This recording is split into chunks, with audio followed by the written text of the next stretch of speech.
Hello everyone. आज हम start करने वाले हैं nationalism in India part 4 by the genius Karan. Let starts. The first topic will be how participants show the movement. लोगों ने movements को कैसे देखा?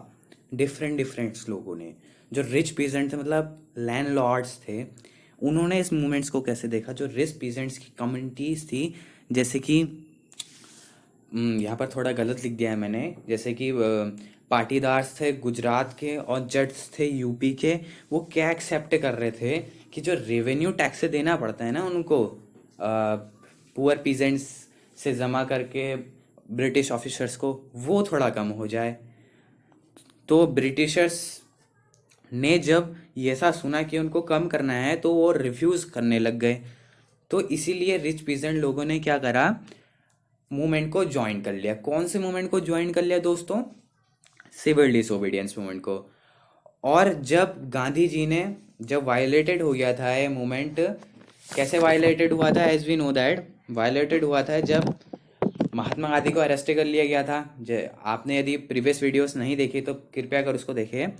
तो महात्मा गांधी को अरेस्ट कर लिया था तो लोगों ने धरने देने लगे, वायलेंस खड़ा हो गया, तो महात्मा गांधी ने से कॉल ऑफ कर दिया था सिविल डिसोबीडियंस मूवमेंट को। लेकिन फिर से रीस्टार्ट करा था।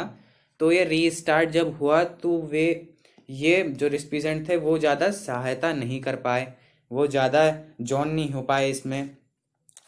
अब देखते हैं पुअर पीजेंट्स की बात। जो पुअर पीजेंट थे वो कांग्रेस उनका सपोर्ट नहीं कर पा रही थी, क्योंकि वो नो रेंट चाह रहे थे। नो रेंट मैं आपको बताता हूँ। जो पुअर पीजेंट्स हैं वो रेवेन्यू इकट्ठा करके किसको देते थे? रिच पीजेंट को देते थे। और वो क्या कह रहे थे कि अब हमको रेंट ही नहीं भरना है। तो जो कांग्रेस था उसको ऐसा डर था कि अगर हम इनको नो रेंट में सपोर्ट करें तो कहीं जो रिच पीजेंट हैं या फिर लैंडलॉर्ड्स हैं वो हमसे अपसेट ना हो जाए। अब देखें ना, आपको 5 रुपए की ज़रूरत है, आपको 10 रुपए का नोट मिल रहा है, आपको 20 रुपए का नोट मिल रहा है, तो आप कौन सा नोट लेंगे? भाई मैं तो 20 रुपए का लूंगा। तो वैसी कांग्रेस थी। पुअर पीजेंट और रिच पीजेंट में से जिसका उसको ज़्यादा सपोर्ट किसका मिलेगा? रिच पीजेंट्स का मिलेगा, बिकॉज दे आर रिच। तो कांग्रेस ने रिच पीजेंट का क्या लिया? सपोर्ट लिया। और वो क्या चाहते थे पुअर पीजेंट की? हमें रेंट पेड ना करना पड़े लैंडलॉर्ड्स को, ऐसा ही वो चाहते थे। अब आती है बिजनेस क्लासेस की। जो बिजनेस क्लासेस थी, जैसे कि पुरुषोत्तर्स, ठाकुरदास और जीडी बिरला, ऐसे जो ये बिल्डर्स थे, वर्ल्ड वॉर में ये ब्रिटिशर्स को गोला बारूद बना के दे रहे थे और खूब कमाई कर रहे थे। लेकिन after the world war first इनको जो ह्यूज प्रॉफिट था उनको कम हो गया। और ये क्या चाहते थे? प्रोटेक्शन चाहते थे। इंपोर्ट्स जो आयात होता है गुड्स का, उसमें प्रोटेक्शन चाहते थे। और जो ये मूवमेंट रिकॉल हुआ था उसमें पार्टिसिपेंट क्यों नहीं कर पाए थे? क्योंकि गांधी जी सोच रहे थे कि सोशलिज्म में बने। जो इनके पास बहुत पैसा था तो अपना पैसा बांटना नहीं चाहते थे लोगों को। लेकिन गांधी जी कह रहे थे कि सोशलिज्म बनाना है, जो सबके पास पैसा क्या होना चाहिए? इक्वल होना चाहिए। तो इन्होंने सोचा कि गांधी जी कहीं हमारे वहीं तो रेड नहीं मारते हैं। तो इन्होंने क्या करा, जब रिकॉल हुआ कि नहीं, रिलॉन्च हुआ, कौन सा मूवमेंट? सिविल डिसोबीडियंस मूवमेंट जब रिलॉन्च हुआ दोस्तों मेरे, तो इन्होंने ज़्यादा बढ़ चढ़ कर हिस्सा नहीं लिया। अब बात करते हैं वर्किंग क्लास, जो वुमेन्स होती हैं। वुमेन्स ने भी पार्टिसिपेट किया, धरने दिए, मार्च में गए और सॉल्ट बनाया उन्होंने, मतलब कानून तोड़ा ब्रिटिशर्स का और सॉल्ट बनाकर। और जो फॉरेन क्लोथ्स थे उनको बॉयकॉट करा और लिक्विड शॉप्स के आगे से धरने दिए, ये सब करा। लेकिन जो कांग्रेस थी उनको रिलुक्टेंट कर रही थी, मतलब अनिच्छुक थी। वो अलाउ नहीं कर रही थी वुमेन्स को कि वो कोई भी पोजीशन या फिर अथॉरिटी ऑर्गेनाइजेशन के अंदर लें। उस समय भी था ही छुआछूत थोड़ी, जैसे कि होता है ना वुमेन्स को आज भी लोग, मेंस लोग ज़्यादा बढ़ चढ़ के हिस्सा नहीं लेने देते हैं। लेकिन उस समय भी वैसे ही था, गांधी जी भी ऐसे ही सोचते थे, कांग्रेस पार्टी पूरा ऐसा सोचती थी। अब हम पढ़ेंगे, the next topic will be limitation of civil disobedience. जो लिमिटेशन है ना सिविल डिसोबीडियंस की, अब हम वो पढ़ने वाले हैं। लिमिटेशन क्या है इसमें? जो दलित पार्टी थी, दलित पार्टी जिसमें एस सी एस टी आते थे, उनका पार्टिसिपेशन बहुत कम था। क्यों कम था दोस्तों? क्योंकि उस समय बहुत छुआछूत होती थी। जो दलित पार्टिसिपेंट थे सिविल डिसोबीडियंस मूवमेंट में, वो बहुत ही कम लोगों ने उसमें पार्टिसिपेट करा। बहुत कम लोगों ने महाराष्ट्र के और नागपुर रीजन के ऑर्गेनाइजेशन में, बहुत बहुत ही कम, लीस्ट मान लीजिए आप, इतना पार्टिसिपेशन करा दलित लोगों ने। No participation of Muslim, participation Muslims का भी नहीं हुआ। जो कुछ मुस्लिम्स थे, पॉलिटिकल ऑर्गेनाइजेशन थी जो मुस्लिम्स की इंडिया में, वो ल्यूक वॉर्म हो गई जो सिविल डिसोबीडियंस मूवमेंट था उसके रिस्पॉन्स में। और जो आफ्टर जो नॉन कॉपरेशन मूवमेंट था उसके बाद जो मुस्लिम थे उनको कांग्रेस से अलाइंटेड होना पड़ा। तो बहुत बुरा है भाई। और अब पढ़ते हैं dominant role of Sanatanis and Hindu Mahasabha. Due to the fear of Sanatanis the conservative high class Hindus Congress ignored the Dalit. जैसे कि जो कंजर्वेटिव लोग थे ना, कंजर्वेटिव मतलब रूढ़िवादिता वाले लोग, जो हाई क्लास हिंदूज थे वो कंजर्वेटिव्स थे, उनको ही सनातनीज भी कहा जाता था। तो जो कांग्रेस थी उनसे डरती थी, सनातनीज से, कि यदि हम दलित्स का सपोर्ट करेंगे तो ये छोड़ देंगे कांग्रेस पार्टी। तो इसलिए कांग्रेस पार्टी करती थी, इग्नोर करती थी हमें दलित्स को। काय के लिए करती थी दलित्स को इग्नोर? क्योंकि उन्हें सपोर्ट मिल सके किनका? सनातनीस और कंजर्वेटिव हाई क्लास हिंदूज का। जो हिंदूज महासभा थी वो स्ट्रांगली अपोज करती थी, और जो एफर्ट्स थे कॉम्प्रोमाइज करे थे जो कांग्रेस ने और मुस्लिम लीग के साथ, वो भी हटा दिए गए। अब बात आती है क्लैश। जो क्लैश हुआ था, किसके बीच हुआ था क्लैश दोस्तों? अंबेडकर और गांधी जी के बीच।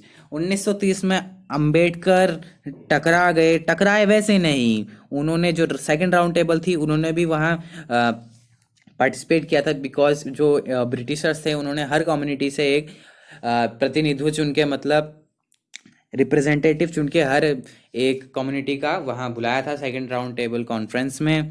तो जो दलित्स के रिप्रेजेंटेटिव्स थे अंबेडकर जी, वो वहाँ गए थे सेकंड राउंड टेबल कॉन्फ्रेंस में, और वहाँ उन्होंने डिमांड ये करी थी कि हमें अब सेपरेट इलेक्टोरेट चाहिए दलित्स को, मतलब हमें अलग सा देश चाहिए इंडिया के अंदर ही।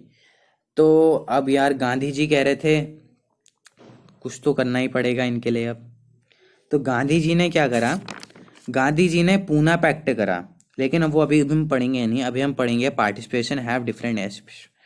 जो पार्टिसिपेशन था, पार्टिसिपेंट थे जितने भी, उनके अलग अलग क्या थी? इच्छाएं थी, और उनके अलग अलग कॉन्ट्रास्ट थे।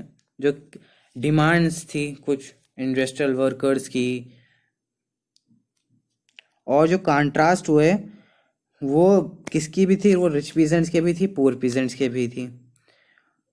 और यूनाइटेड स्ट्रगल था वो उधर था ही नहीं भाई। मतलब यूनिटी में कोई स्ट्रगल ही नहीं कर रहा है, सबको अपनी अपनी पड़ी हुई है। इंडस्ट्रियल वर्कर को अलग पड़ी हुई है, रिच पीजेंट्स को अलग पड़ी हुई है, पुअर पीजेंट्स को अलग पड़ी हुई है। तो सबको क्या हुई है? कोई यूनिटी जैसी नहीं दिख रही थी। तो ऐसे में जो क्लैश हुआ था अम्बेडकर और गांधी जी का, इसमें गांधी जी ने क्या कहा? यदि हम, ये मैं अपने मतलब एनसीईआरटी में दिया हुआ तो नहीं है, मैं खुद से बता रहा हूँ, यदि हम अगर ऐसे छुआछूत मानने लगे तो हम कभी क्या नहीं, आज़ाद नहीं हो पाएंगे, हमें फ्रीडम नहीं मिल पाएगी, हमें स्वराज नहीं मिल पाएगा।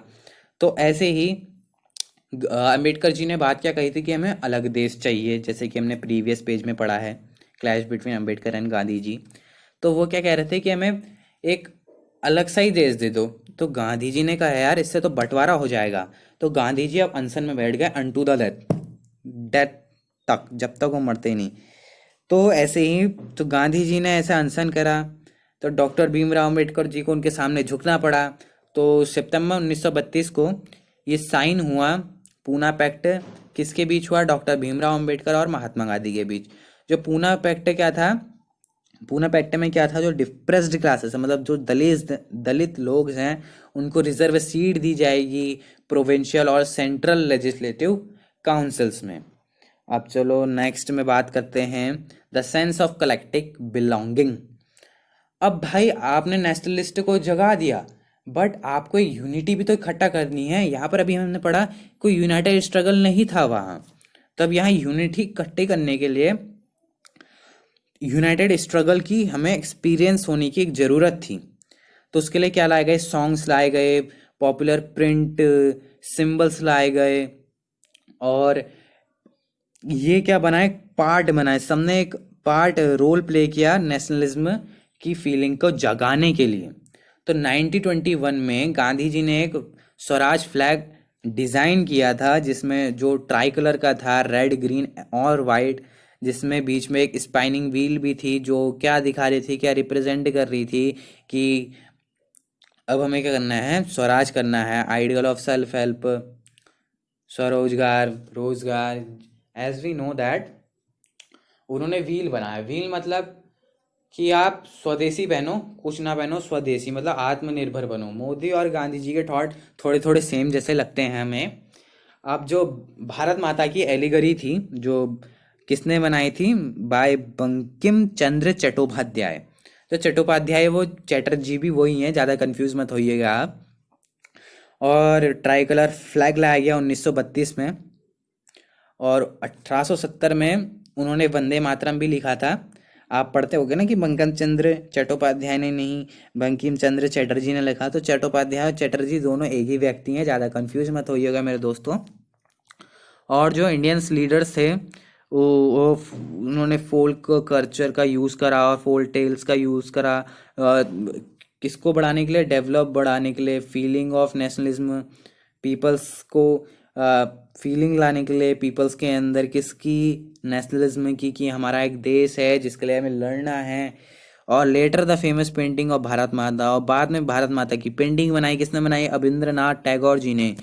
Movement to revive Indian folklore, जो मूवमेंट चला था ना इंडियन फोकलोर को रिवाइव करने का, मतलब रीइंट्रोड्यूस करने का, तो वो कैसे चला गया रहा है। जो अंग्रेज लोग थे ना, वो क्या बताते थे कि जो तुम्हारी हिस्ट्री वो बहुत खराब है। क्या है, वो बहुत ही खराब है। तो जो पढ़े लिखे लोग थे, उन्होंने क्या करा ना, लोगों को बताया, इन्फ्यूज करा, कॉन्फिडेंस लाए कि जो हमारी हिस्ट्री है ना, ये अंग्रेजों से भी अच्छी है। हम पूरे डेवलप्ड कंट्री थे जब हमारे वहाँ मुगल आए थे, सोने की चिड़िया कहा जाता था हमें ग्लोरियस टाइम पे। तो कॉन्फिडेंस किन्होंने इंक्रीज किया, रविंद्रनाथ टैगोर जी ने, नतीशा शास्त्री ने, ये सदर्न इंडियन से फॉलोइंग करते थे। इन्होंने क्या इन्फ्यूज़ करा, कॉन्फिडेंस इन्फ्यूज़ करा, हमारी हिस्ट्री बताई, री इंटरप्रिटेशन ऑफ हिस्ट्री करा, और ग्लोरियस टाइम और डेवलपमेंट के बारे में लोगों को जानकारी दी। तो ऐसे ही हमारा ये नॉन कॉपरेशन मूवमेंट जो चैप्टर है वो एंड होता है। तो thank you for hearing this दोस्तों। And if you like this channel, so please subscribe this channel, and you want the new videos on this channel, so please like, subscribe and comment and share this video. So thank you for hearing this.